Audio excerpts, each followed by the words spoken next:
আসসালামু আলাইকুম। কি অবস্থা সবার? ৪০,০০০ টাকা দিয়ে যখনই আমরা ফোন কিনতে যাই আর পারফরম্যান্স নিয়ে যদি কোনো মাথা ব্যাথা একদমই না থাকে, তাহলে একটা প্রশ্নই মাথায় আসে সেটা হলো ক্যামেরা ভালো হতে হবে। আর প্রশ্ন যখন ৪০,০০০ টাকা বাজেটের ক্যামেরা ফোন নিয়ে, তখন অনেক অপশন কিন্তু হাতে থাকেই। তবে আমি আমার পছন্দ মতো বেস্ট ৩ টা ক্যামেরা ফোন খুঁজে বের করেছি। এই ৩ টা ফোনের ভিতরে আছে video balanced phone, video focused camera phone এবং অলরাউন্ডার ক্যামেরা ফোন। তো আপনার যদি ৪০,০০০ টাকার আশেপাশে মানে ২-৪,০০০ টাকা কম অথবা বেশি এই বাজেটের আশেপাশে বেস্ট ক্যামেরা ফোনটা প্রয়োজন হয়, তাহলে এই ভিডিওটা শেষ পর্যন্ত দেখলে আপনার পছন্দের বেস্ট ফোনটা পেয়ে যাবেন ইনশাআল্লাহ। তো wasting any single of second, let's start. Number 3 number 3 তে আছে নাথিং ফোন 3A Pro। এই ফোনটা ৪০,০০০ এর আশেপাশেই পেয়ে যাবেন। তবে আপনি চাইলে CMF2 Pro এই ফোনটাও নিতে পারেন। এটাও যথেষ্ট ভালো এই বাজেটের ভিতরে, বাট দামটা আরেকটু কম। তবে নরমালি খুব সম্ভবত এখন এই ফোনটার বাজারে পাওয়া যায় না। যার জন্য নাথিং ফোন 3A Pro টাই আমার ফার্স্ট চয়েস। এই ফোনে ট্রিপল ক্যামেরা সেটআপ ব্যবহার করা হয়েছে। মেইন ক্যামেরা হিসেবে Samsung এর 50 মেগাপিক্সেলের একটি শুটার পেয়ে যাবেন। তার সাথে 50 মেগাপিক্সেলের পেরিস্কোপ পে পে পেরিস তার সাথে 50 মেগাপিক্সেলের পেরিস্কোপ টেলিফটো লেন্স পেয়ে যাবেন এবং 8 মেগাপিক্সেলের আরেকটি আল্ট্রা ওয়াইড শুটার পেয়ে যাবেন। ট্রিপল ক্যামেরা সেটআপ থাকায় পোর্ট্রেটে মোটামুটি বেশ ভালোই পারফরম্যান্স করে। ছবির ডাইনামিক রেঞ্জ গুলো, ডিটেইলস গুলো যথেষ্ট ভালো। ডে লাইটে ছবি তুললে আপনি অবশ্যই সোশ্যাল মিডিয়া রেডি বেশ ন্যাচারাল কালার টোন পেয়ে যাবেন। ওভারঅল এই ফোনের ক্যামেরা মোটামুটি ব্যালেন্স। যারা সোশ্যাল মিডিয়া অথবা টুকটাক শখের বশে ফটোগ্রাফি করেন অথবা মোটামুটি ব্যালেন্স একটা ফোন খুঁজতেছেন, তাদের জন্য আশা করতেছি ফোনটা যথেষ্ট ভালো হবে। তবে এই ফোনগুলো কেনার আগে ইউটিউবে ফুল রিভিউ এবং ডিটেইলস স্পেসিফিকেশন গুলো দেখে নিবেন। এই ভিডিওতে আমি শুধু ক্যামেরা নিয়ে কথা বলতেছি, তো কেনার আগে অবশ্যই ফুল ডিটেইলস রিভিউ দেখে নিতে হবে। নাম্বার 2 তে আছে Vivo T3 Ultra। এই ফোনটা যে শুধুমাত্র ক্যামেরার দিক থেকেই ভালো এরকম না, এই বাজেটে যথেষ্ট ভালো পারফরম্যান্স। এই ফোনটিতে প্রসেসর হিসেবে পেয়ে যাবেন MediaTek Dimensity 9200 প্লাস। মোটামুটি একটা ফ্ল্যাগশিপ লেভেলের প্রসেসর বলা যেতে পারে।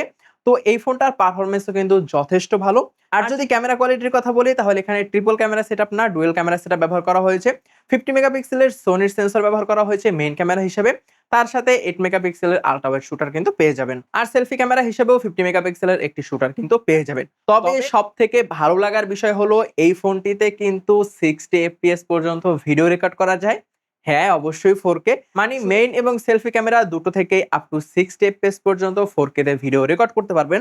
তো যাদের মেইন প্রায়োরিটি ভিডিও, তারা কিন্তু এই ফোনটাকে অবশ্যই কনসিডার করতে পারেন। তবে যারা ফটোগ্রাফির জন্য ফোন নিতে চাচ্ছেন, তারাও কিন্তু ফোনটা দেখতে পারেন। যথেষ্ট ভালো ছবি পেয়ে যাবেন। ছবির ডাইনামিক রেঞ্জ, কালার এবং ডিটেইলসও যথেষ্ট ভালো ছিল এই বাজেটে।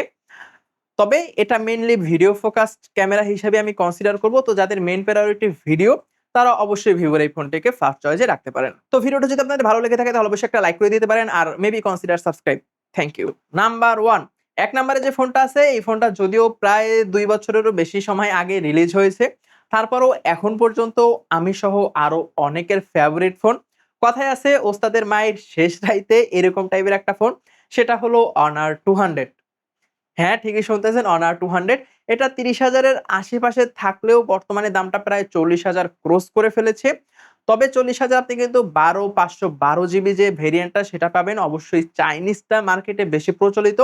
চাইলে চাইনিজটা ছাড়া অন্য ভেরিয়েন্ট গুলো পেয়ে যেতে পারেন যদি একটু খোঁজাখুঁজি করেন। যাদের গ্লোবাল অথবা চাইনিজ নিয়ে কোনো ধরনের মাথা ব্যথা নাই, তারা অবশ্যই চাইনিজটা কনসিডার করতে পারেন। তবে Honor 200 এই ফোনটিতেও কিন্তু ট্রিপল ক্যামেরা সেটআপ পেয়ে যাবেন। 50 মেগাপিক্সেলের মেইন শুটার, অবশ্যই সোনির সেন্সর ব্যবহার করা হয়েছে, যার জন্য ছবি আর ভিডিও দুটোটাই অসাধারণ। এবং 50 মেগাপিক্সেলের টেলিফটো লেন্স, 8 মেগাপিক্সেলের আল্ট্রা ওয়াইড শুটার কিন্তু পেয়ে যাবেন। আর অবশ্যই 50 মেগাপিক্সেলের সেলফি ক্যামেরাও দেওয়া হয়েছে।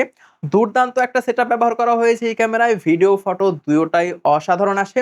বিশেষ করে যারা পোর্ট্রেট ছবি তোলেন, পোর্ট্রেটে কিন্তু অনেক ভালো পারফরম্যান্স করে।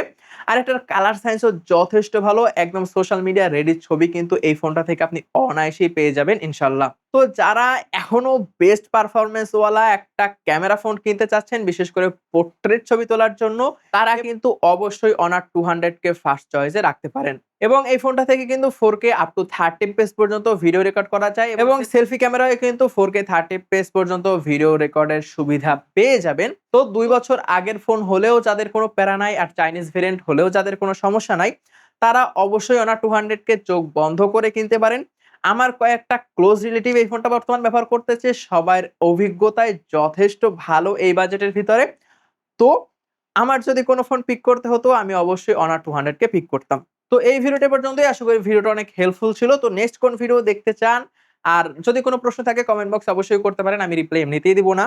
তো দেখা হলেও হতে পারে অন্য কোনো দিন অন্য কোনো ভিডিওতে। সে পর্যন্ত সবাই সুস্থ থাকবেন, ভালো থাকবেন। Till then take care. আসসালামু আলাইকুম।